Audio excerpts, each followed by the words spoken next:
have made a new file anyway. So Michael, I'm a headstone person, and I look at headstones all over the country, and you have potentially the best headstones that you could see in Ireland inside in the graveyard. A number of them are what we call Arma Christi headstones. It's Christ crucified on the cross, and it's the crucified Christ in torture. Like for you, with your background, like had you spotted them already? You must have before we did the survey. Yes, yes, of course. Yes.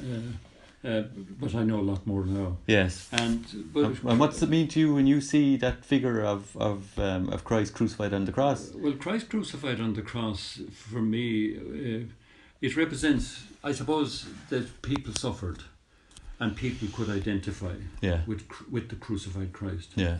Because they had an experience of almost being crucified themselves. Yeah. And for example, the famous Dennis Cullen stone that's down there, you know, with Christ on the cross between the two thieves, and then on the others on either side of the two thieves are a yeoman, one on a horse and one standing with a spear. So that Cullen was making a political statement there. I think, you know, he didn't know what Roman soldiers were, but he knew what English yeomen were, and he brought those in. So that I think in a sense they were the oppressors at the time, and they were included. So that people were very oppressed. Yeah. And so I think that the Christ on the cross represents that. Right. But I've moved on now in my life, you know, moved away from looking at the crucified Christ all the time. Yeah. I love the Cowley grave, you know, that's standing at the foot of the Round Tower. Yeah. And that's what I call a resurrection cross. There's no figure of the crucified Christ there. Now, it's only 1893 since that grave, when that stone was commissioned. Yeah. And it is a very special stone, but it does represent the Irish revival, I think, and the recovery of the Irish spirit and the Irish culture at the end of the 19th century. And, you know, the four evangelists, or the image of the four evangelists are there who told the story of Christ. So I think it's more about telling the story, and it's more about now living in the risen experience. And the risen experience seems to produce very creative work.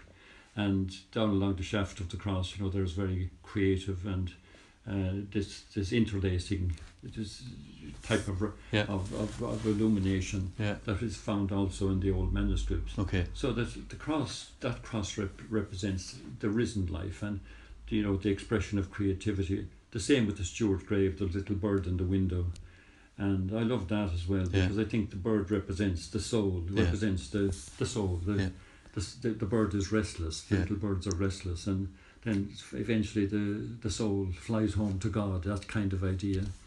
So that you know, the stories are told on all those stones, and it's just wonderful to be part of it, or to have some idea of what is expressed there, what is hidden there very often. What is hidden there? I've never heard anybody describing the modern stones in that manner. I tend to look at them for the iconography, not for their meaning. You know, so it's wonderful to hear somebody describing the meaning. Well, I think we are spirits, you know, and with the spirit needs to be moved. We're more than just human beings. We're spiritual beings, and it's something we need more than what our senses see.